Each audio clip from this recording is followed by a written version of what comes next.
Blog Talk Radio.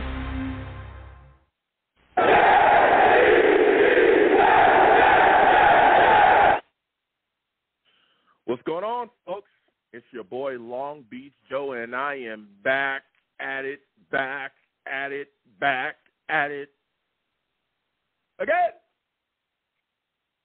I'm back at it again. And so are the New York Jets. Boy, we had some high hopes now, didn't we? We came into this year talking about the Jets, talking about everything that we could do and how excited that we were. Game one, it's our time, and let me tell you, things did not look good from the Jets, particularly offensively. Jets get smacked 24-9 at MetLife, opening the season. Crowd going crazy. We're going to get to it. But before we get started, all the facts of everything that's happened, let me get into the show. Listen, I'm the man of the people. I'm here for the people. Let me shamelessly promote my Facebook page. Everyone go on Facebook, search The Long Beach Joe Show. Like that page. My content's up there. Go ahead and give it a listen. Message me. I'll message you right back. I love going back and forth with folks about this football team. Also, leave me some feedback. I love hearing about what you folks think I do here on The Long Beach Joe Show.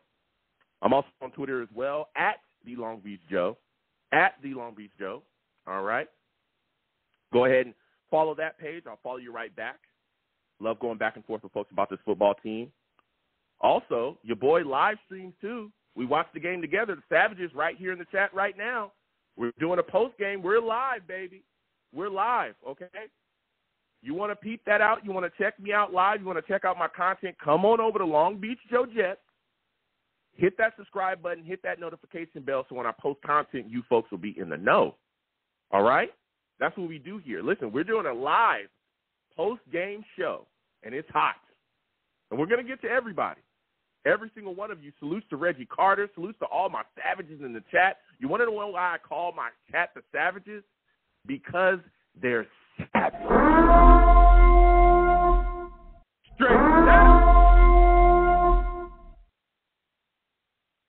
And we're about to get real savage today. Very savage.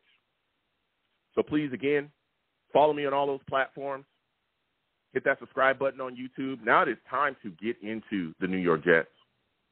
The New York Jets were beat today 24-9. 24-9, and let me tell you something. The defense played unbelievable. It was amazing. And we'll talk about them in a second. The worst part of this team today was the offense. It was terrible. Completely terrible. Oh, brother, this guy stinks! It was awful. Our offensive line was so bad. That was supposed to be the most improved part of this football team, wasn't it? Wasn't our offensive line supposed to be dominating people this season? Even when we had the shift after losing Mekhi Becton, after Dwayne Brown goes out, we say, okay, we still got George Fant. He's a guy that can fill in at that left tackle spot. He'll be fine. He was our starting left tackle last season. We'll be good to go. You had Max Mitchell on the right side. That was the big concern. Oh, no. Oh, no. The big concern, should have been the left side. I watched Laken Tomlinson. I watched George Fant get beat time and time again by this Ravens front. Flacco never had time all game to throw the football. Nothing. We knew that Joe Flacco was a statue back there. We knew that. We talked about it. We talked about how, hey, we have to protect him properly. Nothing. No protection for Joe Flacco equals issues. And that's exactly what we had all day. The Ravens dominated us up front. On the day. They ended the day with a bunch of sacks. They were just killing us up front. I think they ended the day with 4 sacks. Our offense was so bad, we didn't actually have a third down conversion until it was 9 minutes left in the fourth. The Ravens were beatable, especially early. Far too many mistakes, particularly offensively. You get Tomlinson pushed into Flacco's lap. You got Corey Davis dropping footballs. Lawrence Cager's out there getting targets. Oh, by the way, I don't think we even know what a tight end is anymore. What happened to the big sets that we were supposed to be running? We got Uzama. we got Tyler Conklin. Those were our big free agent signings. Why is it that Cager has more targets than Uzama in this game? Why is it that Uzama didn't even have a catch in this game and had no targets? Nothing. Cager slips. Flacco throws the football to him. That's an interception. But guess what? The defense continued to hold. As bad as the offense was today, and it was putrid, completely putrid, this defense was phenomenal. Joe Flacco was 37 of 59 on the day, 307 yards, had a TD and an interception. That TD didn't come until late in the game when it was over. By the way, there was no of offensive urgency, even when we were down 3-24. No sense of urgency. Lifeless, dead, lethargic. Our offense was horrific, and I'm questioning the play calling. Where's our usage? Where's our guys?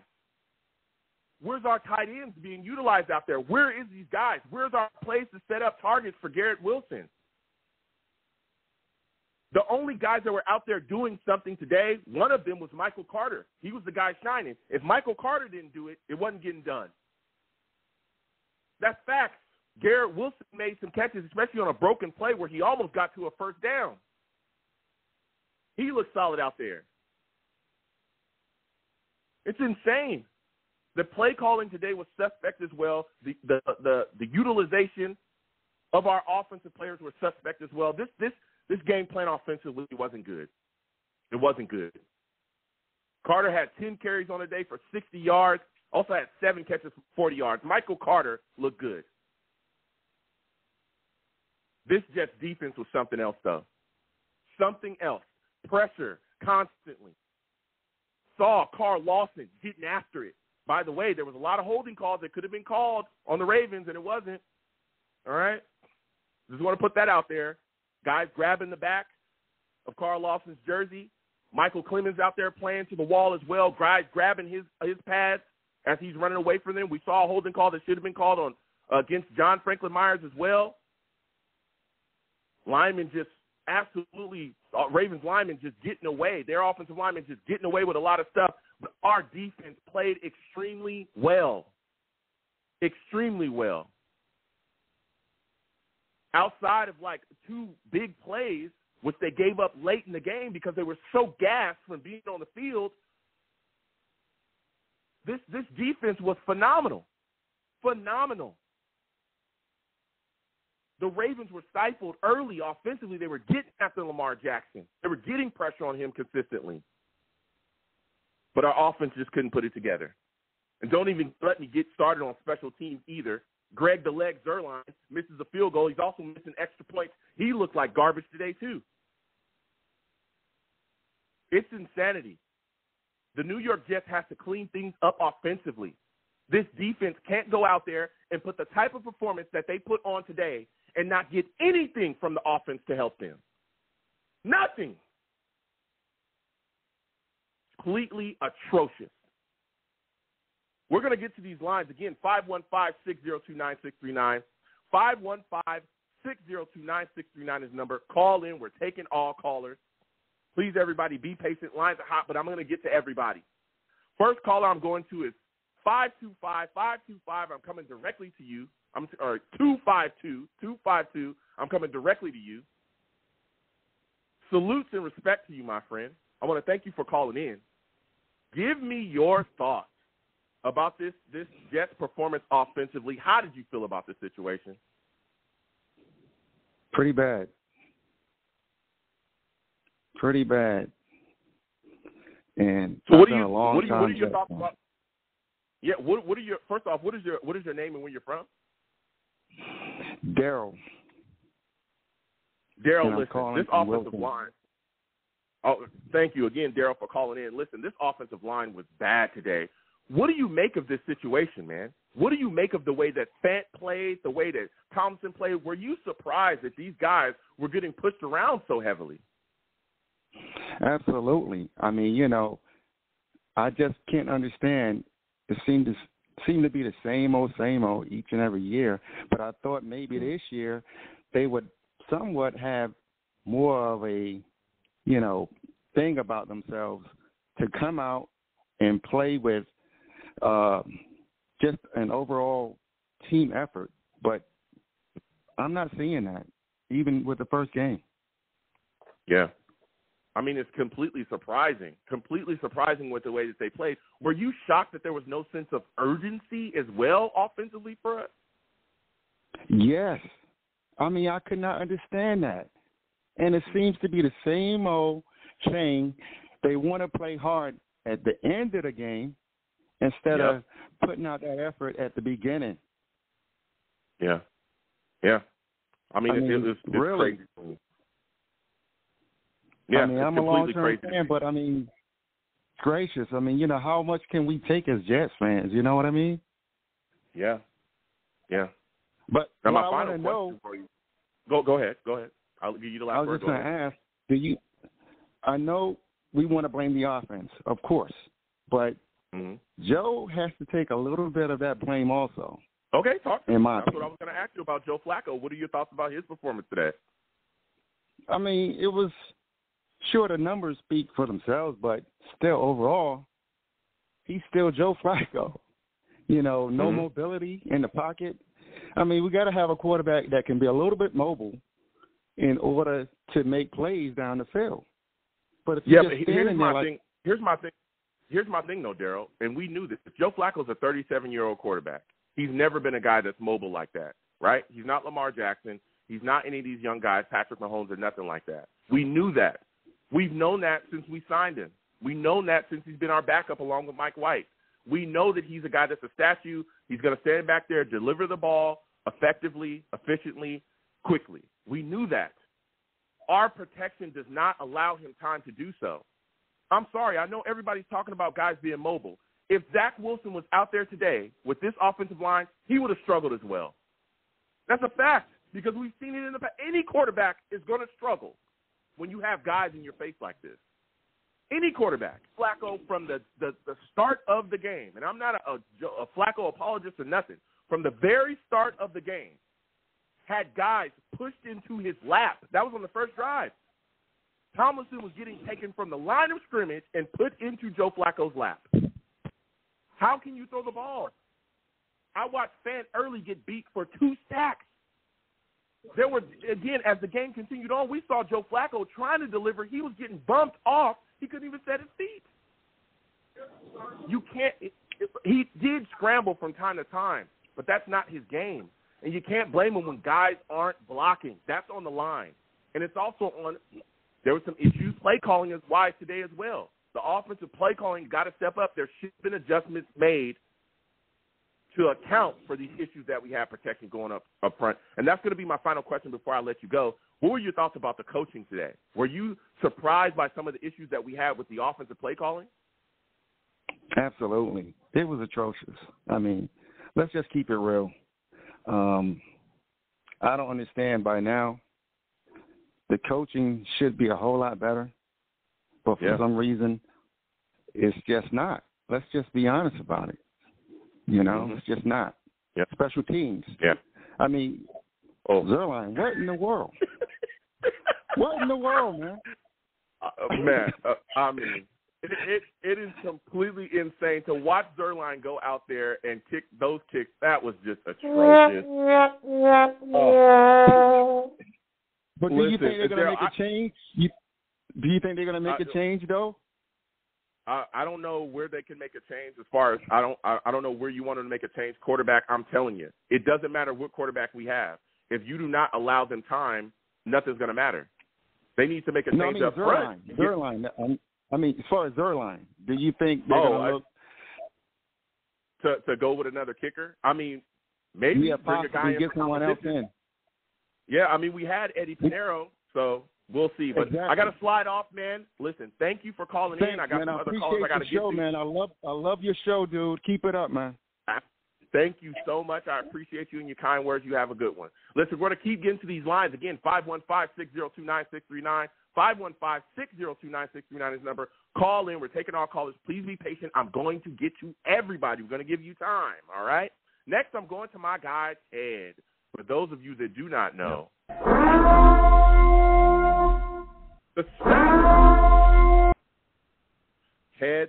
Hey, Joe. Yeah, give me your takes on this, man. How did you? What were your thoughts about the offense today against the Ravens? Joe, I have to say, maybe me being the eternal optimist, I did see a lot of positives in the game, at least the first half, till it all fell apart in the second half. Okay.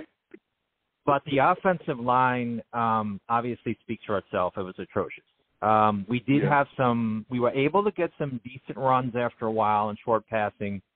Flacco really didn't have much of a chance to really, I mean, he had a few chances to make some decent plays, but I mean, he took a lot of hits, a lot of low hits too. I mean, he was throwing while being hit. Obviously he's not very mobile at his age, and I don't think he was very mobile. I was calling for Mike White in the chat for at least a series, but I think the fact that he played for Baltimore, maybe they kept him in the whole game. If not, I see no reason why Mike White couldn't have come in at least for a series. I mean, you could roll Mike White out on the edges, you know, and he's much more mobile than Flacco. Flacco's just a statue there. I mean, it's tough to watch, but I did see a lot of positive. I mean, Garrett Wilson, Sauce covering Andrews. There's so many positive plays. The sack by Johnson. You know, but go ahead, Joe. I can go on. I can go on for a while. But go ahead. And that's what I wanted to talk to people about today as well. I thought that the rookies, the guys that were out there, they impressed. Jermaine Johnson had his first sack today. He looked good. Sauce, I think, did a very solid job, especially that pass that he broke up away from Andrews. I thought was a solid play too. Like you talked about as well, Garrett Wilson looked good, but just the absolute atrocious play of our offense put all of that, you know, even though there was some positivity there, it threw all of kind of those to the window, especially when you look at our defense. Our defense was playing to the wall. And I want you to speak to that. What were your thoughts about our pass rush versus Lamar? Because we were able to get to him and really bang him around. Were you surprised that we were able to touch him so much? No, we added so many good pieces to our defense that I thought we would be much better than last year, because obviously last year we had players running wide open and we couldn't tackle, but we just were bend, don't break. We had 8 men in the box, maybe even 9 at times, and just dared them to throw. And I think they're trying to keep Lamar more as a pocket passer, trying to keep him from running as much. But that one run that he got away with to get the first down was kind of a killer for us. That was an amazing run, though. I mean, that was just forget it. You just can't. Yeah. You can't defense that. But they did an amazing job on Lamar. I mean, the touchdown pass that he threw late, I don't even know if Carter was playing, but they basically, the coverage throughout the day was decent until the second half. I thought the defense played very well for what we've seen the past few years. And, Joe, I have no issues.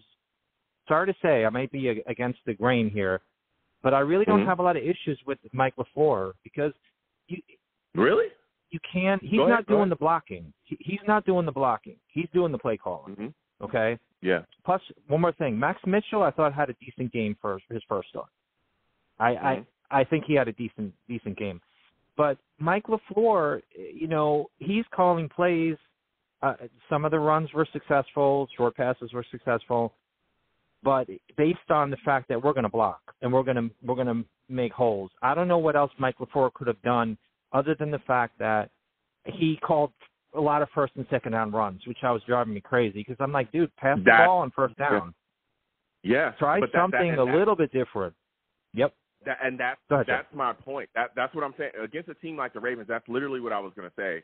Against a team like the Ravens, you got to switch it up. You cannot come out there and be predictable. So when you're coming out and you're calling a lot of first and second down runs, and then you're seeing your offensive line struggle, particularly on the left side, bro, start running something else. Get a tight end over there to help George Fant. It was clear as day that Justin Houston was having his way with Fant, right?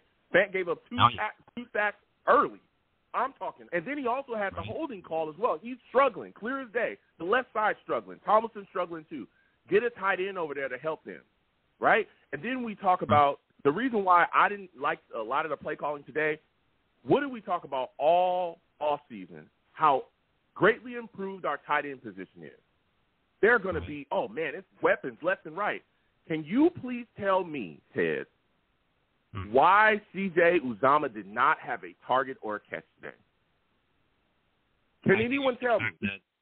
Yeah, I was just thinking that Flacco literally at times said. Your phone's breaking up. You gotta come closer to your phone. Can you hear me now, Joe? Sorry, Joe. Yeah, I can hear you now. Am I out of the trash can? Sorry, Joe. I'm out of Sesame Street trash can. All right. You're out. I think it. Go ahead. Okay, sorry, Joe. Sorry, Savages. I think a lot of times Flacco had literally 2 seconds to make a decision, and there's no way the tight end's going to get out in the flat and make a play. I get your point. I think that's why they were throwing a lot of plays to the right, to the running backs. They were getting away from the pressure, but why and they were running to the right a lot. Mm-hmm. Why and they can't were you bring running in a lot. tight end?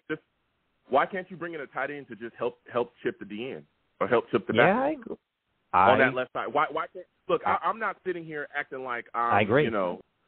Like we're Sean McVay or nothing, right? Nobody's saying that, but it's just like, hey, bro, we got these weapons. Let's utilize them. Why aren't there more designed plays to get the ball to Garrett Wilson? Hey, what's going on there? Like, where's all of this stuff that we talk about constantly? Why are we gathering all these weapons but then not utilizing them? That's a big question. But I got to get to these callers. My final question before I let you go, Ted. Give me your thoughts about this Jets offensive line. Is there anything you think that we could do to improve it? And what are your thoughts about Dwayne Brown being out to Week 5?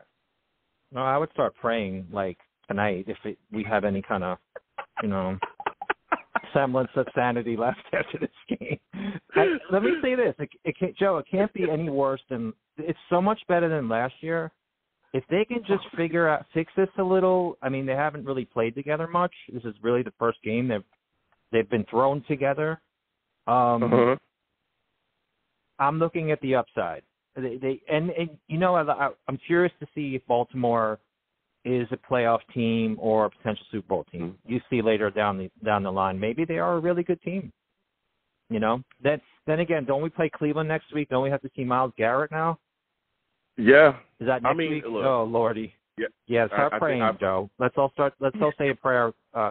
Everybody and the Savages. Everybody needs to pray. But Joe, by the way, your play-by-play and your commentary during the game is really great. And your calling, Joe, of course. But the play-by-play was great. So, but I know you got to go. Yeah, thank you so much, man. Thank you for your kind words. I love connecting with fans. Thank you so much, Ted. All right, Joe. You have a good one. Next time I have a show, I want to hear from you, all right? Yeah, Myles Garrett. Just pray that he doesn't get 5 sacks next week. We'll be good. Okay, all right. You have Thanks, a good Joe. one. We're going to keep getting to these lines again. 515-602-9639. 515-602-9639 is the number. Call in. Again, everybody watching, please give the stream a thumbs up. Subscribe if you have not subscribed. Share the stream with your friends and your family across your social media. If you like to give to the platform, the Super Chat is there. If you don't want to hit the Super Chat, Cash App is at the bottom. Anything that you give to the platform is greatly appreciated, all right? Lines are hot. We're going to keep getting to everybody, asking questions. Again, we're going to go to Julio. All right, we're coming to Julio, 973-631-864-917. We'll be coming to you in just a second. Got to get Julio, got to get his takes in here. Salutes to you, Julio. I want to thank you for calling in today. Listen, Julio, this Jets offense This Jets offense is offensive. It's offensive. First off, for those of y'all that don't know, Julio, he's a fan. All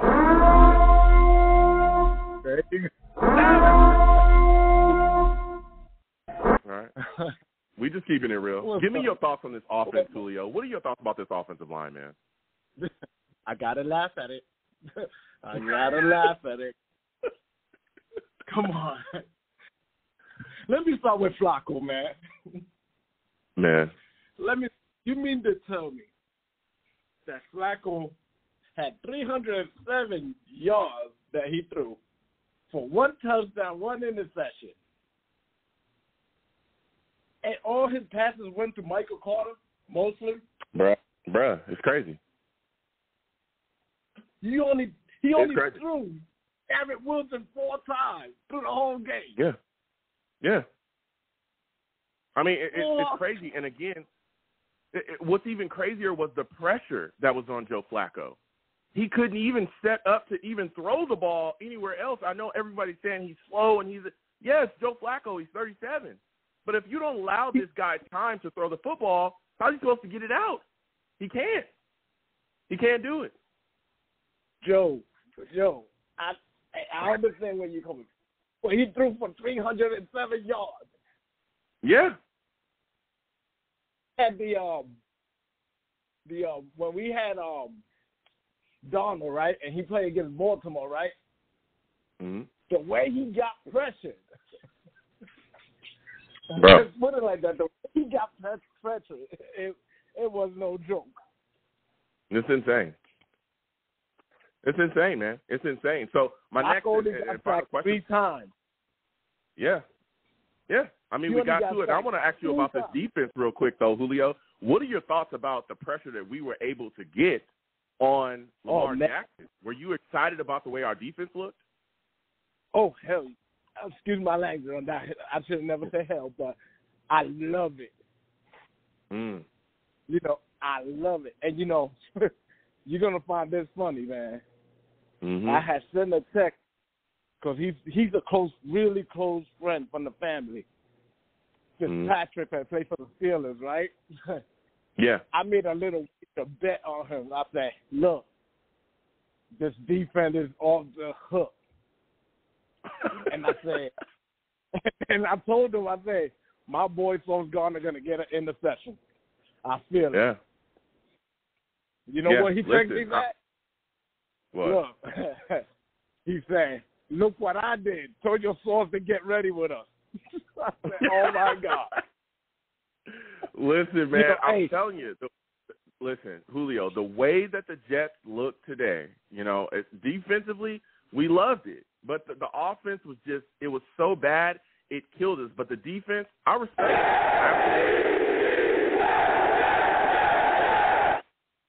We lost Julio. Hopefully he'll be able to call back. We're going to keep getting to these lines. Again, 515-602-9639, 515-602-9639 is number. Call in. Next, I'm going to 631. 631, we're coming directly to you. 917, you'll be next. 973, we're coming to you as well. 631, give me your name, where you're from, and give me your thoughts on this New York Jets offense. Joe, it's Nick from Long Island, New York. Best chance to win with Flacco, right? Give me a break, dude. It's just, Joe, like, watching this offense, I knew, like, from the first few drives, it just wasn't going to work. Flacco's a statue back there, man. And if he's pressured at all, the entire drive has just gone to doo-doo because Joe Flacco can't move back there. Patrick Queen, you know, he's chasing after him. He can't outrun Patrick Queen. He can't. Like, it doesn't work, you know? There were no shots taken downfield because he couldn't plant his feet. Like, Lakin Tomlinson getting thrown into his lap. I don't know what the hell that was about. It didn't work, man. I don't know. I'm just annoyed with, like, the fact that if we had a more mobile quarterback in there, I don't know if we would have won the game, but we would have definitely been closer. Like, Zach Wilson, I guarantee you would have rolled out a few times, completed some passes to Garrett Wilson, Elijah Moore, and Flacco. He just looked trapped back there, but Zach would have, you know, escaped a lot more. It's just frustrating. Here's my question, though, Nick, is we've seen Zach without protection as well, right? As bad as the protection was today, we've seen Zach without protection, too, and he didn't look so great. I'm not a Flacco defender. I'm saying that. I'm not a Flacco defender, right? But when you have a guy that, like you said, literally cannot set his feet, the first drive, there were some positive signs, especially with the running game, right? We saw Michael Carter come out. He had a good run. There was a lot of good things going. But once Joe Flacco dropped back, like you said, Tomlinson had a guy in his lap. He couldn't even stand up straight to deliver because he's getting bumped off his spot. Guys are grabbing him because they're taking Fant and Lakin straight into Flacco. So it's tough to blame Flacco because any quarterback in this league, right, if they don't have time to set their feet and throw within the pocket, it's over. Yeah. It's over. We've seen some of the greatest quarterbacks not be able to perform under, heavy pass rush. Go ahead. Yeah, I understand that totally, but, dude, Flacco, to me, wasn't making some great decisions at times. I mean, on 3rd and long, you could have easily taken a shot downfield, and he just checked it down to Michael Carter for, a loss of 5. Mm-hmm. That mm-hmm. That was frustrating to me.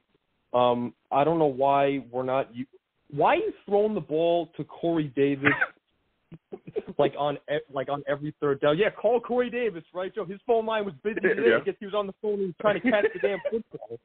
It was busy. I tried to make a call, Nick. It was. I think you took it off the hook.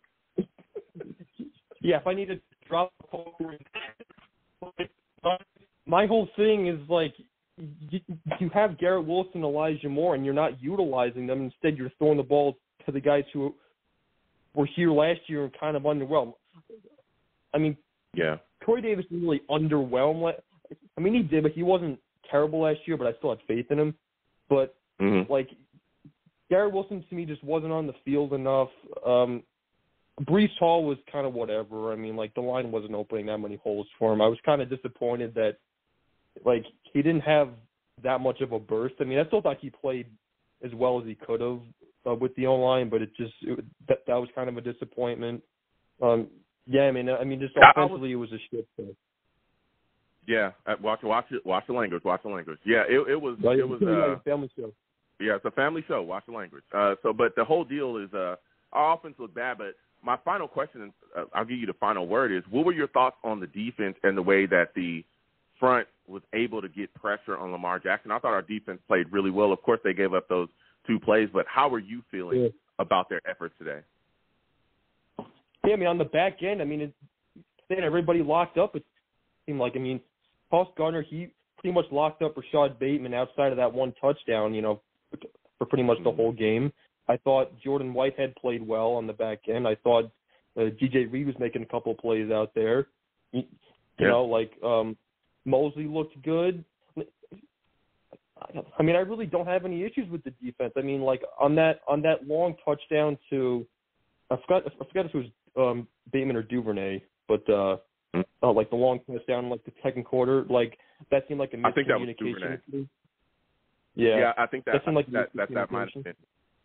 Yeah, there was some stuff like you said, a miscommunication in the secondary, but those were late. Early. This defense was dominating, was rolling, and really gave us a lot of chances. I thought later in the game we were kind of gassed and things were just, there was no help from the offense, so things was put away. But, Nick, I got to get to the rest of these callers. Listen, I want to thank you for calling in. Next time I have a show, I want to hear from you, man. You got good takes, all right? Yeah, definitely. Listen, Nick calling in.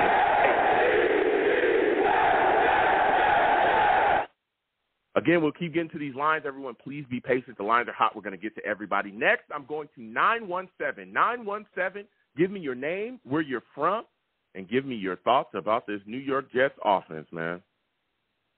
Joe, Ab Lab Studios, Queens, New York. Born and raised.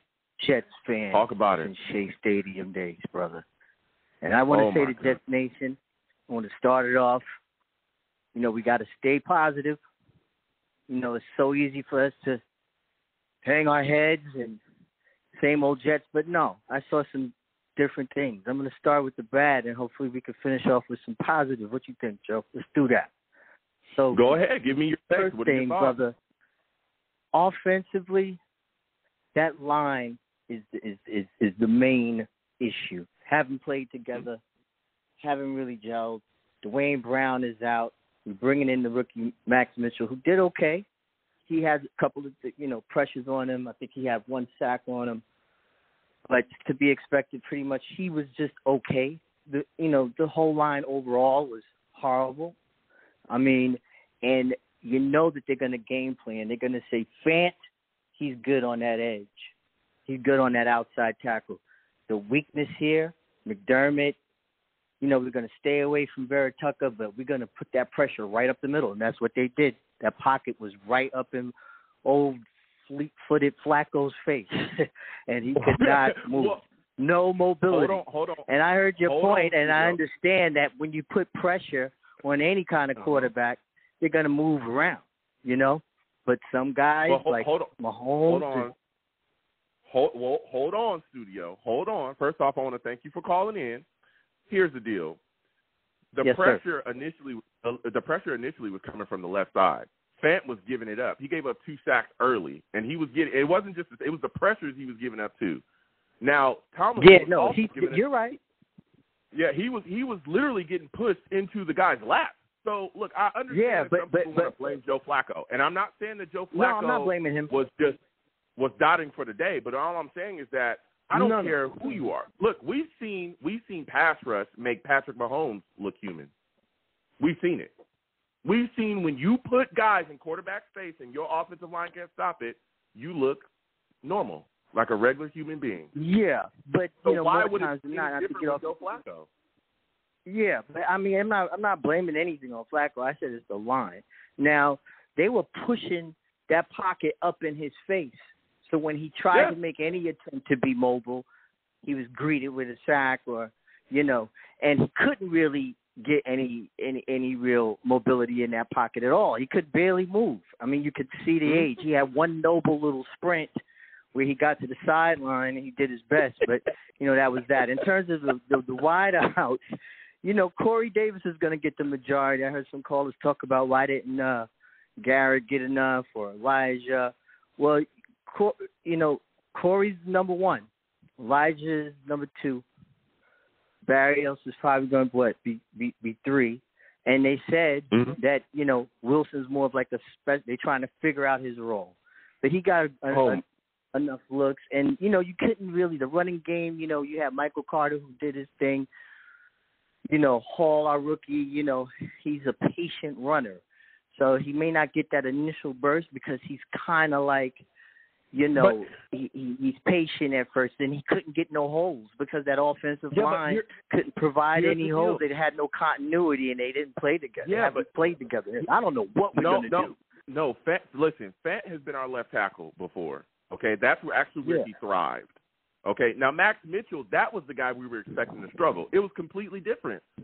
Okay, completely different. That right side was fine. Well, he's been moved around. The Fant's been moved around 2 times. He expressed how upsetting it was, but I think that. And I get that, but Max Mitchell is a rookie, a guy we drafted in the 4th round that everybody has said is not ready to be playing at all, and played well today. Exactly. Yeah, he did all right. Yeah, he played different stuff throughout the offseason as well. But my question for you, studios, and you're talking about this offense is, when you talked about getting the ball to Corey Davis and stuff, listen, Corey Davis was dropped early. He should have caught that football on 3rd and 9. Oh, yeah, he dropped that. He was dropping since last year. He had the second most drops even last year, second to Ty Johnson. Yeah. So here's my issue. If we have all these weapons, right, and we talked about all this stuff that we got, all the toys that we get to play with now, why are you not drawing up plays for a guy like C.J. Uzomah? Why does C.J. Uzomah not have a target and not have a catch? That's our big tight end free agent sign. Why? Can anybody answer that? Go ahead. I'll give you the last word. I'm gonna give an attempt. I think that like you, that's the one thing about LaFleur's play calling. You got these tight ends and you're not utilizing them. You could have easily put him on the side, like you were saying earlier with Mitchell. You could have did some different kind of packages with both of them on there. You rarely saw any designs like that. But the good point, though, our defense, that's why I'm not worried. Because that defense held one of the most electrifying players in the NFL, who was on a prove-it year with a chip on his shoulder. Considerably, we held him down. He threw for under, 200, 240, even though he threw the 3 touchdowns. A couple of them. But Braden Mann, the punter, oh, my God, he was just giving them great field. I mean, I don't know what's going on. He kicked. Did you see the 25-yard punt to the cheerleaders? Brother, this guy stinks. Oh, my God, the special teams was horrendous. You know what I mean? So yep, I'm hoping that we're not going to be in those situations moving forward, Joe. I know you got to go, but I'm hoping that we won't. I don't think we're going to be in too much of we're going to be out on the road. I think next week's game, I think we could get that one. I really do. Okay. So let's go, Jets. Well, thank you, Joe, for a wonderful show. And let's go, Jets Nation. Hold your head up. This is only one game. Let's go. All right. Thank you so much. I got this line off. You have yourself a good one. Listen, we're going to keep getting to these lines. Again, 515-602-9639. 515-602-9639 is the number. Call in. Lines are hot. We're getting to everybody. All right, be patient. I know it's frustrating, especially with this team. Next, we're going to 973. 973, we're coming to you. Bidham G's, Monty, will come to you next. 973. Hey, what's going on? What's going on? Give me your thoughts about this New York Jets. What's up? I'm sorry. offense. What's going on? Is this Long Beach Joe? Yes, it is, my friend. Hey, Long Beach, what's going on? It's Omar. How you doing today? Omar, how are you doing today? Hold on, Omar. First off, let him know you a savage. You know what I'm saying? It is what it is. Keep it real. All right, yeah, Omar. just wait 1 second. I have you on speakerphone. My bad. Okay, so yeah, man, I'm listening. Yeah, sorry, Joe. That I had my sister speak to me. I'm sorry I had you on speakerphone, but yeah, Joe.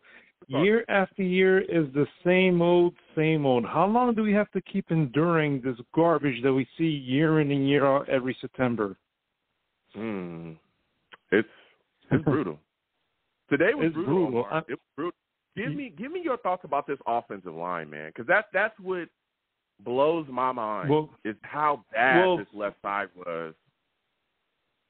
Well, heading into this season, I thought two things was going to obviously either allow us to proceed or it was going to doom our season, and that was going to be coaching and quarterback play. But with these injuries to our O-line, I didn't foresee us playing this poorly until maybe a few days ago when Dwayne Brown was out. I'm like, crap, this is not going to fold well for us. But I thought George Fant, at least, with his experience being a left tackle, I thought, okay, maybe we may have a chance. But, man, I mean, I never foresaw or expected this guy to play this poorly, man. Yeah, dude, it is so mind-boggling, Omar. I'm closing my eyes and I'm just seeing Lakin get pushed into Joe Flacco. I'm seeing Tomlinson get bowled over by again, and I'm not trying to disrespect, the Ravens at all. They have some very good players on their football team, but it was just like some of these guys aren't like, again, Justin Houston is a guy we knew. Madubuike was a guy that was definitely in all the time. It was so much pressure from him to Washington. Another guy that was getting a lot of pressure. It wasn't just always the sacks; it was the pressure that they were putting on our quarterback was consistent. Now, everybody's talking about Joe Flacco. There's some fans that are putting the blame on him. And again, Joe Flacco, 37 for 59. He had 307 yards, a TD, and an interception. What were your thoughts about his play, man? Do you put any of the blame of the loss of this game on him? Well, you know what? To me, yes and no, because I don't know. I was, I went to the green and white scrimmage and I spoke to some of the Jets representatives and sales reps. They wanted me to buy a package to go to the season opener, but once Zach Wilson went down, I was like, you know what? I'm not going to pay tickets to go to the season opener because even though Flacco is experienced, but you saw his limitations today, and with an O-line not being able to operate, to their capacity, with his limitations, without him being a great, athlete, because he really is a stasher at this point in his career, as long as you put pressure on him, you're going to get to him. He can't operate. He's basically like he's basically like Eli Manning was at the tail end of his career, so we need Zach Wilson to come back in the worst way possible. I just hope that by the time he comes back, the O-line is going to be able to function even better. Yeah, but here's the deal, is that if Zach Wilson does not have protection, we've seen this in the past. We've seen Zach Wilson rush and under pressure like we saw with Joe Flacco today, and it was not good. We saw interceptions. It was not good, but you know what? But that's how we saw him get injured. That's how we saw him get injured the first time. Go ahead. I'll give you my word. No, and I understand. No, but you're absolutely right. But still, though, with his youth and athleticism and his ability to escape the pocket, don't you think at least we'll be a little bit more competitive, Joe? I'll give you this, Omar. I think that there are some plays that he would be able to get away, but at the same time, you never want to have your quarterback. Either. I understand. You never want to have your quarterback under that type of pressure. If this was just like, one or two plays a quarter, I'll be like, okay, well, no, Omar, we watched it together.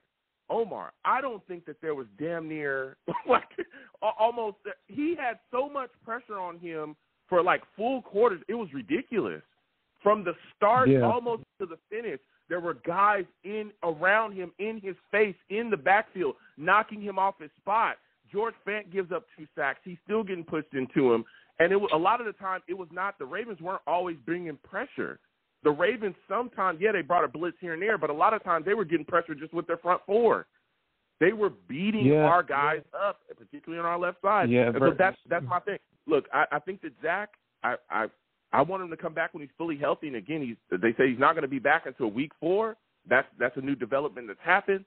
But to think that Zach Wilson is just going to pull out a miracle with pressure in his face like this, I'm like, man. I know. No, I know. It's wishful thinking on my behalf, And the thing is, I mean, even then when we saw, the O-line really did destroy this game, and Zernline too. I mean, I don't even want to get started with our kicking situation at this point. I mean, I don't understand. Look. Based, compared to McCagnon and compared to the previous GM behind them, Izek, Douglas is, a much better GM. But man, I mean, the one thing that he has not been able to do is secure a quality kicker. We had Eddie Pinheiro, and I'm not saying he's Justin Turner, but at least the man was 9 for 9. How hard is it to at least keep a consistent quality kicker? How come we never re-sign, our kickers like Jason Myers or Pinheiro? We always keep retreading these guys, and it's an ongoing inconsistent, problem that we have. Yep. Yeah. No, you're talking facts, man. You're talking straight facts. Now, before I let you go, Omar, because you've given us some great takes today, one of the rookies impressed you the most today? Probably Garrett Wilson, because I mean, especially the way that he escaped, he was able to secure. I think didn't he get a first down? He almost did. But Garrett Wilson, he almost got a first down. Almost got a first down. Yeah. Sauce Gardner was pretty impressive. I got to get his jersey too. And now that we're talking about rookies, Corey Davis. I mean, this is another guy too with his drop passes. I mean, at this point. Elijah Moore and Garrett Wilson, in my mind, are maybe, wide receivers 1 and 2 compared. I don't know. I don't think Corey Davis is going to be on this team next year if he continues to, be this inconsistent. Yeah. I mean, it's tough. And again, I love Corey Davis. I call on him when things are going wrong in my life, but I tried to call him today, and I don't know if he changed his number, but I couldn't get through. You know what I'm saying? I couldn't get through. He's got to get it going with the drops, bro. He's got to stop this. 3rd and 9. Yeah, he's killing us. He's absolutely killing us. Yeah, especially early. It's like the offense, we've got to get something rolling. The Ravens were beatable. The way that our defense was playing, particularly early in this football game, we should have been ahead in this game. They were making so many critical mistakes, and we were turning around making them as well with penalties and lack of protection and the drops and just the nonsense, guys slipping and falling. So Joe Flacco throws an interception when it should have been complete if you're there where you're supposed to, but it's mind-blowing. So my final question before I let you go, man, what were your thoughts about the offensive play calling? I mean, do you agree with what you saw out there? Do you think that LaFleur did a good job making adjustments? No, I did not. And, typically speaking, what surprised me is before halftime, if you saw maybe like within the last 2 to 3 minutes of the second quarter, I saw Joe Flacco on the team throwing, very quick passes, going a little bit more up tempo. I thought, okay, they're making the adjustments because they're seeing that Flacco, is not being, Flacco is getting sacked too often and the O-line is getting beat. But then the third quarter comes and I saw absolutely no adjustments whatsoever. It was basically a copy of the first half. So no, I if I had to grade the coaching staff and the offense, personally, both of them will get Fs. Yeah, wow. Listen, Omar, I want to thank you for calling in, man. I got to slide off. I got some callers. But, next time I have a show, I want to hear from you, all right? You gave me some good takes today. No problem, man. I always follow your show, and good luck to you, man. I'm going to keep streaming because I need therapy, man. All right. Thank you so much. I appreciate the kind words. You have a good one. Listen, Omar calling in with some good takes, man.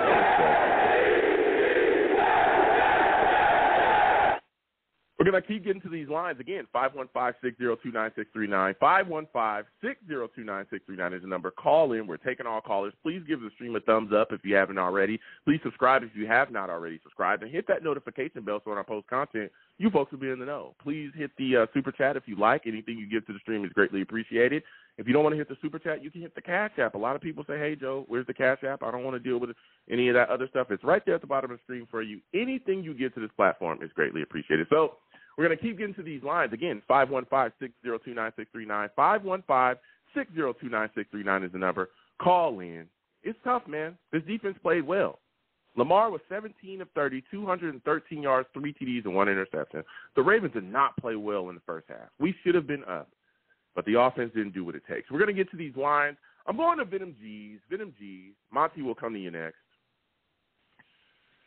Venom G, salutes. For those of you who do not know, don't mess with Venom because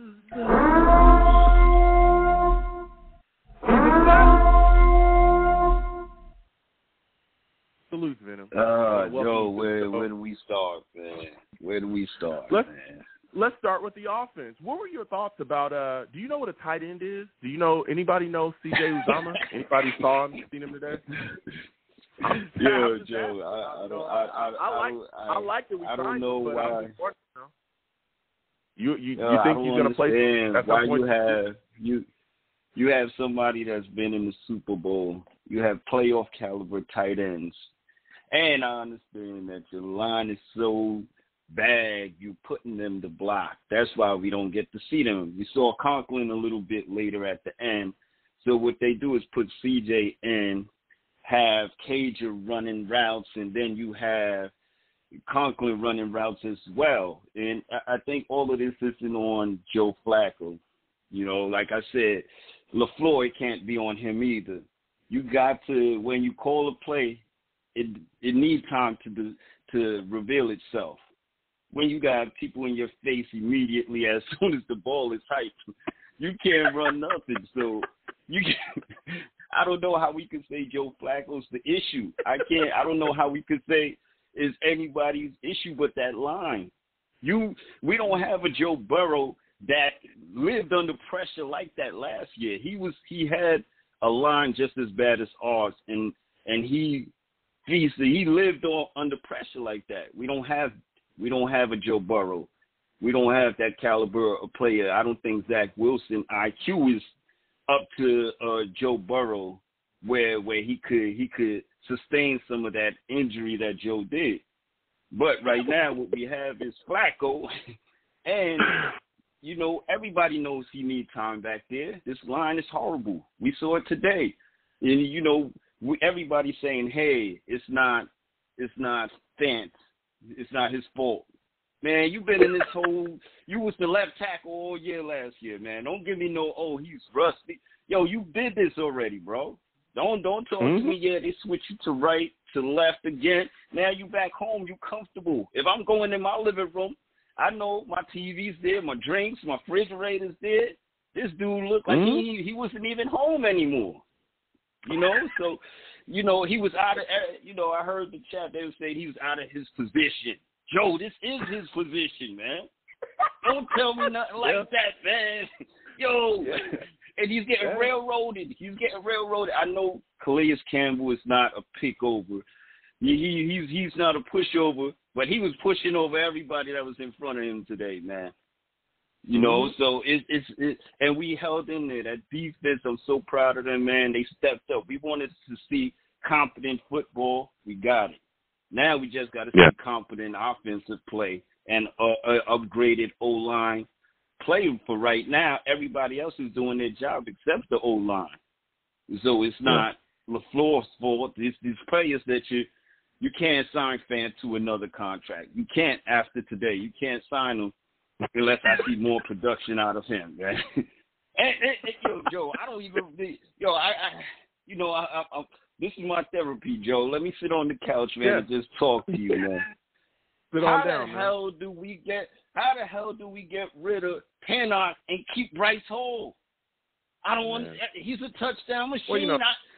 Man, golly, Joe. Well, Bryce did give up a TD today as well. That was one of the three that far through. I know you got to be politically correct, man, Joe. Yes. Joe, we saw what happened to him. We saw what happened to him against the Eagles, man. We saw what happened to him against the Eagles. Venom.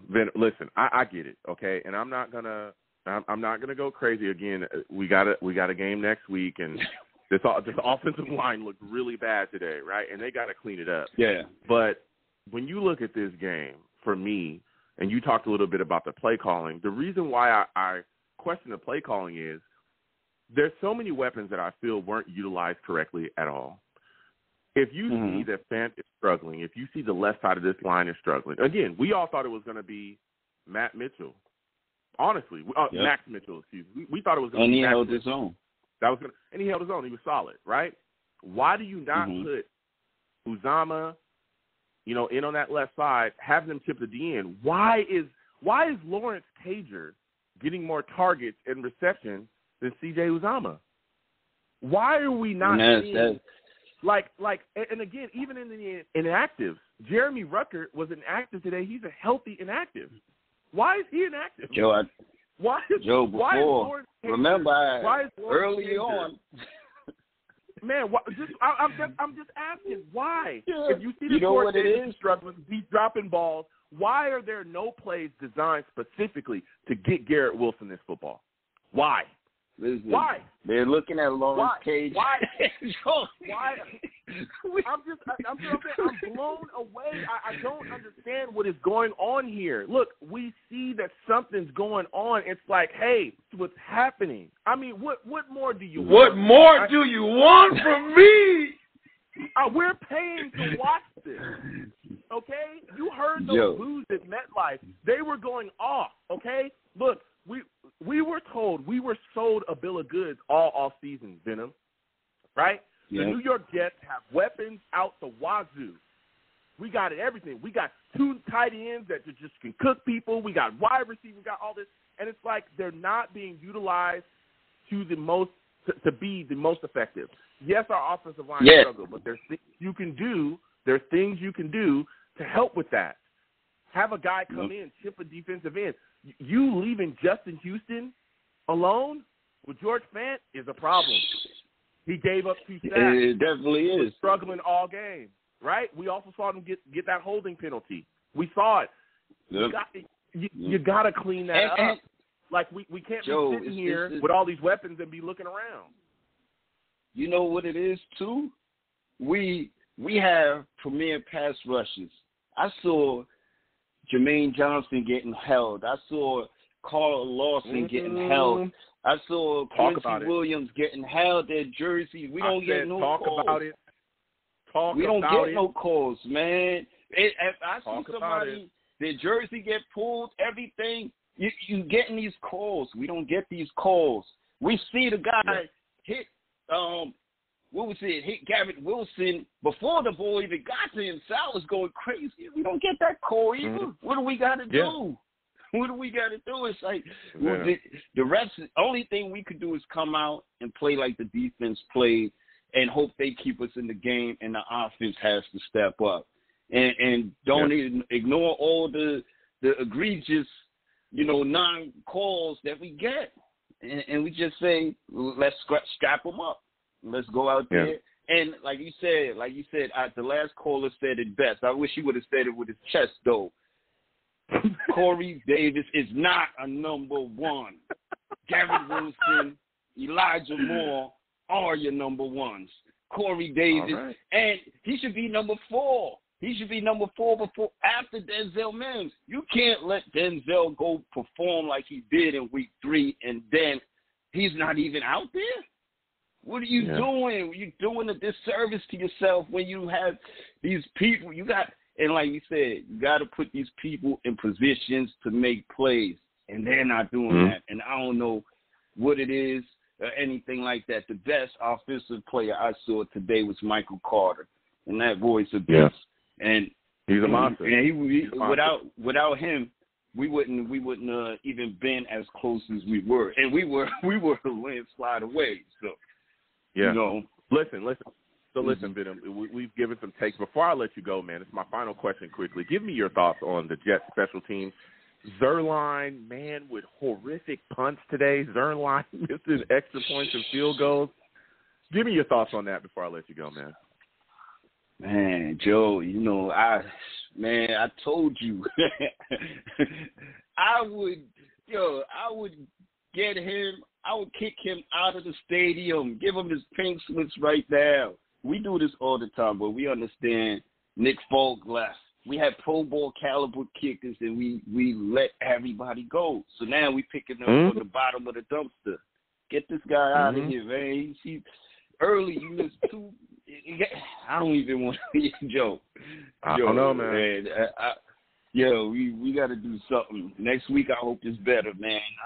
I know Flacco's going to progress, but we got to speed it up like he did at the ending of the game where you saw the ball moving, where, I don't understand how he looked so comfortable in the fourth quarter with 10 minutes to go, and then that leads to again my point about the play calling. Where was the sense of urgency when we were down 24-3? Why are we still walking around out there like the game's over? Where's the no huddle? Where's all that stuff? I mean, it's completely ridiculous and egregious, Venom. But listen, I gotta get to these calls, man. I want to thank you for calling in, Venom. You already know, man. I can't wait to hear from you on the next show. Joe, next week we on it again, man. Yeah, have a good week, bro. Salute. You have a good one. Listen, Venom calling in with some takes.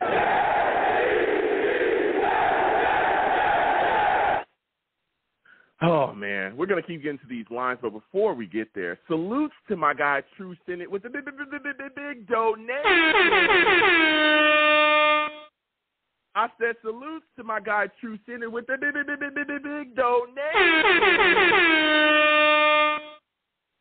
Salutes and thank you, True Senate, for giving to the platform. True Senate says, Bills Mafia here. Sorry about that, everyone. You can't put Zach behind that line because once he starts seeing ghosts, it's a wrap. Yeah, salutes for the big donation, man. I mean, he's speaking some truth. Everybody wants Zach back under this pressure. I want to see the kid back, but even under this pressure, I'm telling you, I don't think Zach would fare as great as a lot of people think. I think he's going to get hurt. You got to figure out what's going on up front. You definitely got to do that. So we'll get back to these lines again. 515-602-9639. 515-602-9639 is the number. Call in. Next, we're going to my guy, Monty. Atlanta will come to you next. Monty, What's happening? What's happening? First off, anytime Monty's in the vicinity, my alarm. Oh, yeah. Violence. I want violence today. I want violence. Yo, I want to get right into it. Give me your thoughts about the offense, bro. Give me your thoughts. So, watching the game, it was totally uninspiring, very depressing. You start the season out and you look, first off, before the season even started with Dwayne Brown going out, man, it was just, that just broke me because it's just like, man, we're the only team each and every year we start the season out with premium positions not being able to be on the field. First first Mekhi Becton goes down. Then, Zach Wilson goes down. Then Dwayne Brown goes down. Last year was Carl Lawson at the DN position. Man, it was just uninspiring, man. It was very uninspiring. I hear everybody talking about the offensive line. But, man, I look at coaching, man. It's your boy Mike LaFleur, man. And, look, I want to say this. You got 3 guys who are very good in short area quickness. You got Elijah Moore, you got Braxton Berrios, and you got Garrett Wilson, who are great route. I wouldn't say great route. They're very, very good high-level route runners, and they're good in short areas where you can, they're good at slants, they're good at crossing routes, they're good at all these underneath routes. And I don't understand with Dwayne Brown being out and Joe Flacco being the quarterback, why aren't you trying to get the short game going first to try to open everything out? Why aren't you doing more screens? Why are you not doing the things that you need to do to be able to get the playmakers the ball? And it's just depressing. You try to come out and just do the things that you normally do, man. Mike LaFleur is a play caller. You can't do it. You have to adjust, and that's what the good teams do. And I'm so tired of this excuse of the offensive line. Man, I've seen good players be able to work with the bad offensive line. We just make excuses because our team is just so bad. And when I look at it, man, when I look at this team, man, we're just not good. You got to look at it. When good teams are able to put all 3 phases together, man, it's like the defense is playing good, but the offense is terrible. You know what I'm saying? The offense is good, then the special teams is bad. Like, and the defense is bad. It's like you just can't. We can never play all 3 facets of the game together and complement each other. And that's why we are just so bad. How many games have we seen where the offense is lighting it up, but our defense is getting scorched? We able to get in field goal range, and we can't make easy field goals. We can't punt. It's just so depressing. It's so depressing to watch. But I just look at it as coaching, man. Until we get good coaching in here, man, we're still going to be the same old Jets, man. And watching today was just very, very depressing. I don't blame Joe Flacco on a lot of things. He's a 37-year-old quarterback, bro, and he's a statue back there. That's what I expect from him. If you can't adequately protect him, he's gonna shut it down. He's gonna get gunshot. That's what older quarterbacks do. That's what happens. He's not gonna trust his arm as much. He's not gonna want to step up in passes and try things deep. And especially when Corey Davis is playing the way that he's playing, when guys are slipping. Yeah, when guys are slipping on the fit, you can't trust them.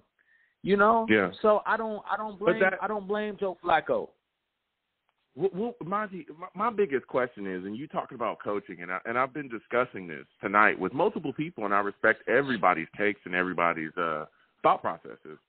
But what I don't understand is how we talked about these tight ends all off season. Am I correct? Mm-hmm. Wasn't that yes. You listen to the we shows don't use them. We don't utilize them. And everybody, to me, is just kind of cycling past that. C.J. Uzomah did not have a target nor a catch in this game. Bro, I do not. Why is Lawrence Cager in my game? Why is he in my game, man? That's what I'm asking. Why?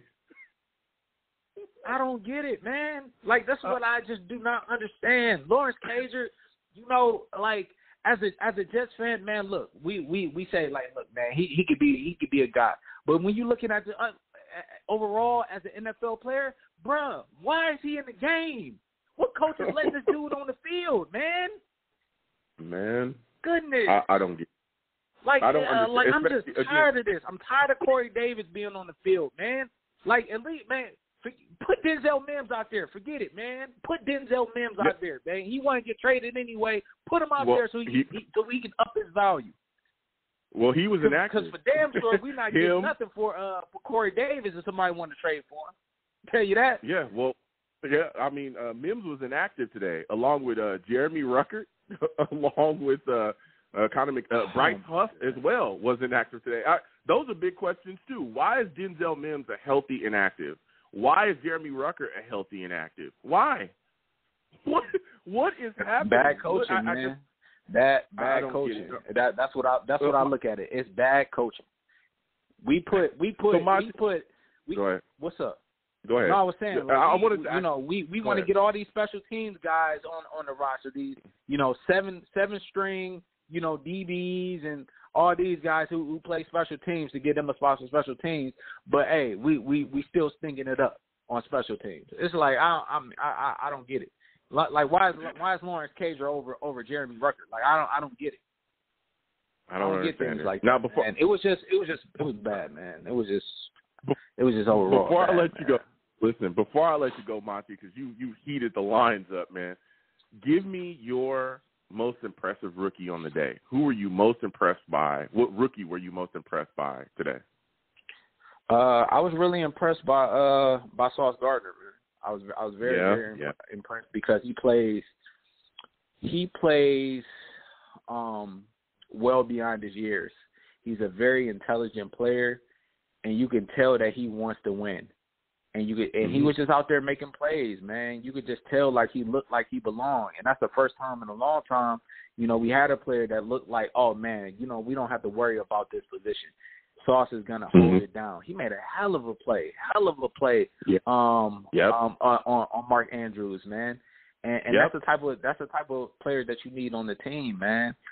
Actually, Garrett Wilson actually impressed me as well, man. He looked like he really wanted it, and that's why I'm so impressed. That's why I was so fired up about this team because those first two picks, man, they're dogs, they're beasts, and you could tell that they want it. And that jet stench that I always talk about, they don't want that on them. And hopefully we can get a couple wins, man, because I hate guys who are winners. They come here and they get, they start losing, and it takes their pride away. Hopefully, that doesn't end up with Garrett Wilson and Sauce Gardner. But I was very impressed by Sauce. Yeah. Listen, Monty, I got to slide off. I got to get to these callers. I want to thank you for calling in, man. Next time I have a show, I want to hear from you. Yes, sir. All right. All right. You have a good one, my friend. All right. Listen, Monty calling in with some takes, man. I ain't going to lie to you. Those are the takes. We're going to keep getting to these lines. Again, 515-602-9639, 515-602-9639 is the number. Call in. We're taking all callers. Please give the stream a thumbs up. If you have not already, please subscribe. If you haven't subscribed, and hit that notification bell. Everyone on the line, please be patient. We're going to get to everybody, all right? Next, I'm going to my guy from Atlanta. Okay? Salutes, my friend. I want to thank you for calling in today. Listen, give me your thoughts about this Jets offensive performance. Do you blame Joe Flacco for these issues?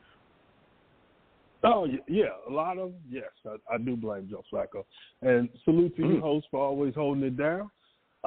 Thank you. Look, there's no training wheels when you're a vet. When you're a vet of a certain stature, there's no training wheels. There's no grade on the curve. Either you perform or you do not. So when you look at the Jets passing game, what did we see today? We saw when Baltimore decided to apply pressure and play tough man-to-man coverage and force you to throw the ball down the field, Flacco couldn't get anything done. When they got a lead and the coverage got soft and he was able to throw as many checkdowns as he wanted, and they said you can have all the checkdowns you want, then he started moving the ball and completing passes, and then people assume and take that for progress. Like, no, he played terribly. He got the gimme stuff later on. Go look at everybody's yards per catch and look at his yards per throw. That'll tell you everything you need to know. So I think Flacco played badly. Also, this is not week 17. Folks, calm down. Yeah. It's not week 17. Folks, calm down. But do you think that when you talk about Joe Flacco playing badly, my thing is that I can see what people are saying, but if you look at what he was dealing with, like you talked about later on in the game, things softened up, but he was getting literally mauled the entire game. There were guys in his face the entire game. When did he really have time to kind of settle to even get the ball out? I mean, from the very jump, he had guys getting put in his lap. Yeah, but homie, this is the offensive line has got a block. The O-line's got a block. Hold on, but let's make sure we're realistic with everything. So we can assume that the Ravens are a contender this year, correct? Yeah, they're a good football team, absolutely. And the Jets are an up-and-coming team, probably a year ahead of the rebuild more than most people think. And I think it can kind of be expected that their D-line and their front seven was going to be better than the Jets' O-line. That can be expected, right? I don't know about – well, I don't think it was that they're that much better to what we saw today, right? Listen, Laken Tomlinson is a Pro Bowl offensive lineman. That was our big free agent signing. Everybody was over the moon about him, including myself. He was a guy that was going to come in and shore up all his things. Elijah Vera-Tucker and Max Mitchell, Elijah Vera-Tucker actually switched over to the right side this offseason, right? A lot of people had concerns about him going over there. Max Mitchell, who's starting today at right tackle, is a rookie we just drafted late in the round. They were the biggest concern. They were not the issue today. The issue was the left side.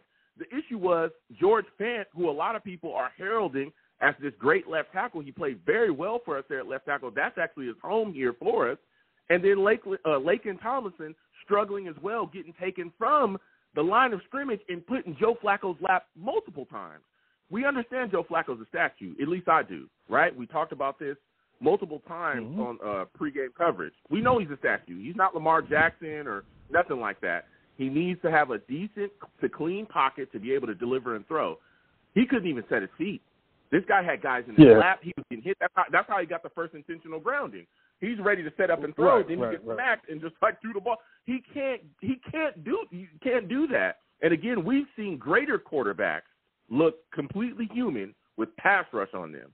So what do we expect if we don't properly protect Joe Flacco? What could we expect? So that's what I was trying to get. That's my thing. I hear you. I'm not a Flacco defender. Just let me finish, though, brother. Yeah, I got you. But again, we're talking about an overmatched O-line against a defensive front that is pretty good. I think much better than most people actually look at them as far as what they do. And they've been doing this for a while. This is not like a new thing. So I expected that to happen. Now, as far as him matriculating the pocket and having the movement to be able to create those lanes that he needs to, that's what you expect from the vet guy. That's why you kept him around even though you have the young boy. Like, to me, his play was subpar today. I understand what you're saying. Yes, the rush was ridiculous. Yes, the O-line did not protect, and he was under the gun the whole game. I agree with you on that. But let's flip it to the defensive side, where this for those people who don't like Lamar Jackson and think he's a running back, this was a Lamar Jackson floor game. That's how good he is for the people who don't understand it. Now let's talk about that Jets defense. They not only stopped Lamar from getting outside of the pocket, which was the game plan, and they got it done effectively. Lamar could not rush against them. Then the next thing when you're dealing with the Ravens is to try to deal with Mark Andrews. 5 catches, 50 yards. You'll live with that every day of the week. Perfect defense.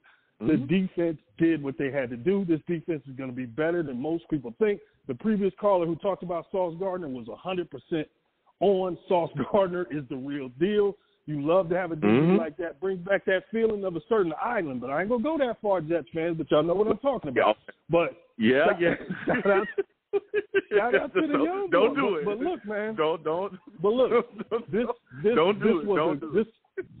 this was a good showing against a really good team where you had multiple guys out.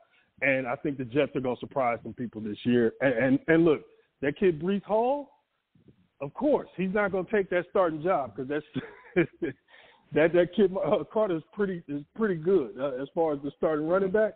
But the fact that both of them are really good, pass catching running backs, dude, they're going to do Zach Wilson a huge service when he does get in there. As you said, tight end is a problem.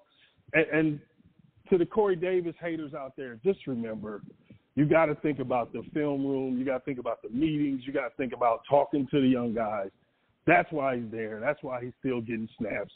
He has ingratiated himself to this coaching staff, and he's being team guy and showing the young guys the way. Now, the moment Mills shows something and surpasses him, and then you can make Corey Davis inactive, it'll happen. But I just don't see that happening anytime soon. But for now, bring the young boys along, man. I thought Elijah Moore I wanted a little more from him today. But overall, dude, this is going to be a good team to watch all season, dude. This is going to be a fun team to watch. Yeah, and I'm hoping we play better. But listen, Corey Davis has also got to play better. A team guy, you can't be out there dropping footballs in critical moments, especially when you're dependent on as our number one wideout, especially when the ball's hitting you right in the pads and right in the hands. That was critical. We had to keep those drives going. He literally is our number one wide receiver. That's what he is. Yeah. I know people have these questions on it. Talent-wise, listen, regardless, you getting paid, and the ball is hitting you in the chest. You need to make those plays. You can't be a team guy. And listen, I love Corey Davis, right? I push for him. I'm excited about him. But these drops are killing us. They're killing us. And the targets that Elijah, we talk about Elijah Moore. Yes, we wanted him to get more targets. But, again, I think today, because of the issues that was happening up front with our offensive line, that was out of there. But I also think that there were some issues with the play calling, and that's what I want to get to you with as well. I look at it, and we talk about these tight ends that we got. We're excited about them. I don't think they were utilized correctly. I feel like a lot of times Elijah Moore is not being utilized correctly. Garrett Wilson, I thought, should have gotten targets way earlier in the game because he was actually out there really making plays. Give me your thoughts on that, man. What were your thoughts on the play calling? No, I think you're 100% on that one. As a previous caller said again, you needed to see more crossers, more short stuff, more quick stuff, get the ball out. Like, I agree 100%. The only problem is the other team knows that as well. So that's what they were taking away, and that's why it was so difficult for them to kind of get some offense together in that first half. But everything you said about Corey Davis, I agree. He's probably a top 5 ski mask all-star. He was overdrafted. I think he was a top 10 pick. Performed a little bit, was able to get a free agency bag. So his play probably never really met what he made, but he's supposedly a really good guy, really good working with the kids. So I'm assuming that's why he's getting that push there. But, yeah, the offensive game plan, like they got to get that ball out. They got to get quick hitters going.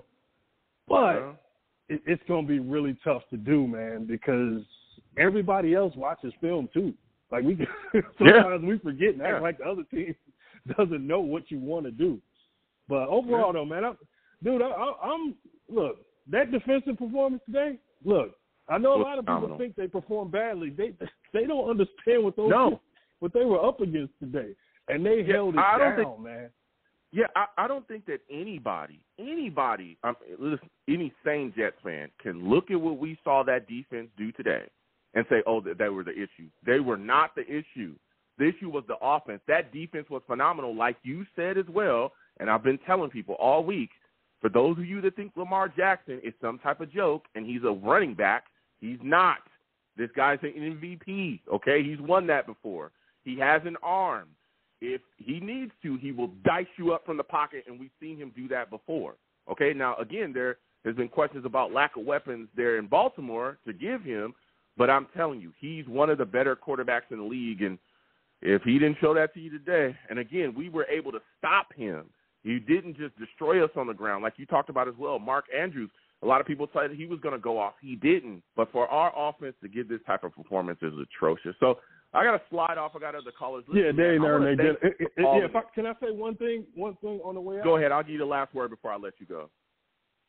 And shout out to the Jets for saying if Bateman and Duvernay are going to beat us deep and you got to hit the plays, then we'll shake your hand and congratulate you. So, okay, so they hit the plays this week.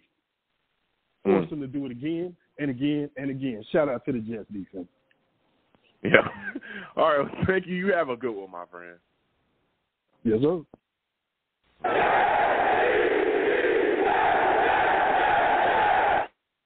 We're going to keep getting to these lines. Again, 515-602-9639. 515-602-9639 is the number. Call in. D will come to you in a second. But before we get to D, listen, my guy Pappy salutes to you with a big donation. Again, I want to thank Pappy with a big donation, man. Pappy says, look, think for one moment. Our defense held the Ravens to 68 rushing yards. The Browns ran for 200 yards and 2 TDs today. So if we force the pass, we can do better next week. That's a fact. Salutes again with a big donation, man. Listen, our defense is not the issue. Our defense was not the issue. I don't know how anybody can look at this team and try to blame the defense. They did everything they could. Yeah, they gave up those plays, but that was late. They were gassed. They've been on the field all game. Our defense was not the issue. It was our putrid offense, mainly the play of the offensive line. So we'll keep getting to these lines again. 515-602-9639. 515-602-9639 is the number. Call in. Next, we're going to my guy, D. D, salutes to you. I want to thank you for calling in. For those of you that do not know, D is a savage. The savage, man. D, I want to thank you for calling in. You're also from the Bronx. You know, as y'all well know, I got a lot of people out there in the Bronx. Salute to them. D, give me your thoughts, man. This Jets offense was awful today. How did you feel about the offensive line play? Fant, Tomlinson getting abused? What are your thoughts on him? What's up, Joe, man? What's going on? I'm going to call him Leaking Tomlinson from now on because he let everybody leak through the whole line. He is awful. I'm going to tell you what. When we first got him, there were 49er fans that were laughing, saying how bad that he blocked, and they actually put up film of him getting thrown on his back. I didn't want him to begin with. I actually wanted the guy from Chicago to play to come in and play guard. He's awful. Yeah, I know you. He's awful. Fant was on skates looking like Wadsworth from Heathcliff. He's terrible. He's terrible. And then you got the rookie of all people. You're worried about the rookie, and he played better than everybody. Yeah. Yeah. I mean, I don't know what to say. And there's a lot of people that, and I've gone back and forth. Especially like with the last caller, a lot of people banging on Joe Flacco or saying, hey, you know, Flacco is to blame. And it's tough to blame Flacco when he has no protection. To me, it's tough to put any of this on him. He may not have always made the right decision in every single play, but come on. Like, Joe Flacco was out there literally running for his life at times, and it leads me to wonder, like, everybody's screaming, well, I want Zach back this week. Do you think that Zach would have done any better under this type of pressure, D? Absolutely not. Are you kidding me? Flacco looked like a gazelle, and the Ravens looked like a pack of lions. It wouldn't have helped. It wouldn't have helped anything. It wouldn't have helped. It wouldn't have helped. Yeah. But I tell you what, I remember somebody came in the show. I can't remember who it was, and said LaFleur is giving us, you know who, tendencies at play calling, and I think it's correct, man. His play calling, it's not good, man. There's no way we paid all this money for these tight ends and not one have a catch. And then I can't understand. We're the only team in the league. I want to check to see every wide receiver that was drafted this year and seeing how they do. Mm-hmm. And you got our 10th pick in the draft sitting on the bench doing nothing. I don't get it. I'm right there with I don't get it either. I mean, Conklin had 4 catches, but Uzama had nothing, and that's our big free agent signing. Everybody was over the moon about him. I don't understand how he's not utilized.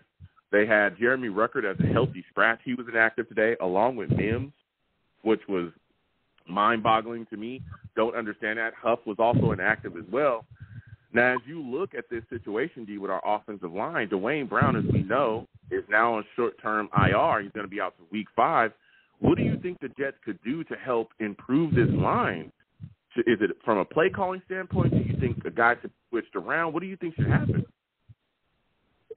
You know what? It's sad to say, but it ain't much that could happen. Even if we bring somebody in, they're going to have to learn the offense. And guess what? Mm-hmm. Garrett Wilson, we got Garrett coming up at defensive end, and I feel sorry for Flacco. I'll send out some prayers for him right now if they block the way they did today. And all of a sudden, where did Lawrence Cager come from? I don't know. How does he get in before Garrett Wilson? You know what? I didn't drink enough Hennessy. I'm telling you. I'm about to take a couple more swigs. I can't. Listen, be safe. Be safe, man. Be safe. Listen, I'm going to ask you a couple more questions. When you look at, we talked about this offense, right? And it's frustrating, man. But when you look at the defense, how excited were you about their performance? I mean, we held the Ravens to, I think it was 63 yards rushing. What are your thoughts about that, man? What are your thoughts about the way they performed and how they were able to really contain Lamar Jackson? He didn't go off on us. He only had 17 yards rushing on us. Yeah, you know what? They played good, but I told you about your boy Brees. You said he played for now. Brees Hall. Bryce Hall. Is working his way down the bottom of the. We got rid of good corners. We kept Brees Hall. I mean, Brees Hall and our free safety, they're terrible. They're terrible. He gave up that long bomb. I mean, that was his man. You could see Sauce. Almost Sauce was shaking his head when the ball was in the air. Like, what are you doing? And he got a flag too. That a long gain. It was some interference and pass interference as well. For no reason. For no reason he got that flag. I mean, they got to make some. And we cut a couple of good safeties, and we kept the oldest Joyner, and he's not even that good. I don't understand it. He can't be in the game, man. He can't be in the game, and I hope we find another nickel.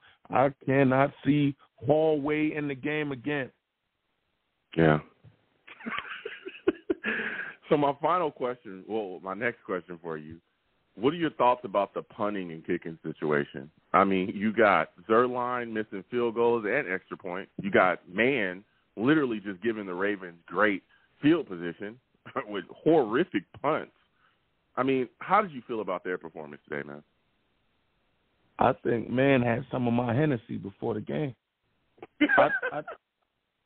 Listen, man, a 20-yard punt, I mean, I'm sure my wife could do that. A 20-yard punt, that I wanted to turn the game off right then and there because I already knew, man. A 20-yard punt, man. He is terrible, man. We got to get a new punter. We probably cut the wrong kicker. We should have kept the other kicker. He was more accurate, not really too good from after 50, but more accurate than this guy we got. Yeah.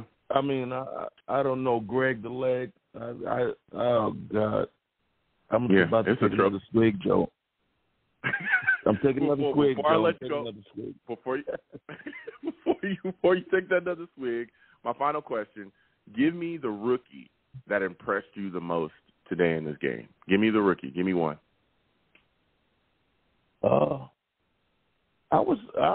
Sauce was impressive. I like Sauce. Sauce was impressive to me, and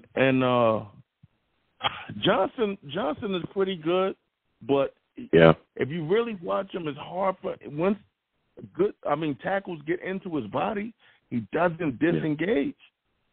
You'll see it the more I'm seeing it, so you'll start to see it. But I mean, Sauce is good, but then again, we got Sauce covering a tight end.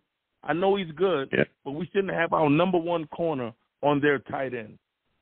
Yeah, and that's game. But I mean that's their big weapon, Mark Andrews, and I thought that Sauce played really well today, especially against him, especially the veteran, the stuff you see out of Sauce, like when Andrews put his arms up to catch the ball, Sauce's head was not turned to locate the ball, but he saw his arms go up and he immediately put his arms up to knock the ball out of hands, and it was like, man, that is unbelievable. Like that type of awareness as a young corner, woo, that's something else, man.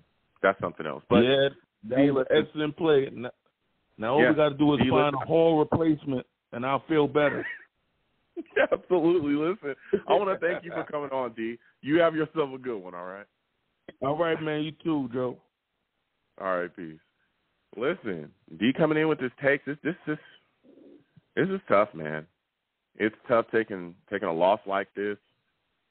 The offense looked horrific today. It looked bad, but the defense really is something. gave us something to really hang our hats on. We're excited about them. If you can do something like this against Lamar Jackson, who is one of the better quarterbacks in the league, he didn't go off on us rushing, and that's what makes it kind of frustrating as well, because the defense showed up and did their job to maximum efficiency. We stopped Lamar Jackson from going complete Lamar Jackson. We stopped Andrews from just completely going off on us. And the offense just never showed up. Special teams didn't help either, with the horrific punting and the bad kicking. But hopefully we can rebound and get it together. We got a game coming up. They got to turn it around. LaFleur's got to get it together, man. And again, Dwayne Brown's going to be out until week 5. He's on IR, short term with that shoulder injury. So we'll see, what's going to happen going forward. This offensive line has got to be fixed. It's got to be fixed. These guys have got to get it together. So we'll see what happens going forward with that. Again, Zach Wilson has also been updated. He's going to be out until week 4 as well. There was a lot of talk about him possibly starting in this game. But, they came out, concerned from the doctors, coaching staff. They sat down and talked together. Zach is not going to be back until week 4 against the Steelers, for those of you that may not know. So we're going to keep it going, keep it rolling, man. Jets got to clean things up. We have got to clean things up. So I'm going to go ahead and close out the show, man. This has been a fire one. A lot of emotion, a lot of anger. I get it. We sat here and we watched the game together. Salutes to all the Savages, going back and forth. So I'm going to go ahead and close out the show. Again, I want to thank everybody for watching. Listen, I am the man of the people. I'm here for the people. Let me shamelessly promote my Facebook page. Everyone go on Facebook, search The Long Beach Joe Show. Like that page. My content's up there. Go ahead and give it a listen. Message me. I'll message you right back. I love going back and forth with folks about this football team. Also, leave me some feedback. I love hearing about what you folks think I do here on The Long Beach Joe Show. All right? I am also on Twitter as well, at YoungJ000. At YoungJ000 is my personal page. At The Long Beach Joe is the show's page. All right? Follow me. I'll follow you right back. I love going back and forth about this football team. If you want to troll me, no issues. I'm the troll that lives under the bridge, and I will have my Vera Tucker jersey on at all times. At all times, I will have my Vera Tucker jersey on. He played well today. So did Max Mitchell. I won't be wearing a Tomlinson or a Fant jersey. I'll tell you that, until those guys clean it up. It looked terrible today. So if you want to troll me, follow me. I'll follow you right back, and we can go back and forth. I'm also on YouTube as well at Long Beach Joe Jets. Long Beach Joe Jets on YouTube. All right? Go ahead and hit that subscription button. Hit that notification bell as well. Okay? And if you want to troll me, no issues. Let's go back and forth. You can troll me in the comments. Let's go back and forth. And as always, people, when you see me in person, because you will see me in person eventually, it is arms out, chest open, free hugs for everyone. Free hugs for everyone. They will cost you absolutely nothing. I want to thank you folks for listening to the show, calling in, going back and forth with me. I am nothing without you folks. Thank you for taking the time to do all that. All right. You folks have a good one. You folks have a good one, because it's tough, and I know it's tough. You folks have a good one. Peace.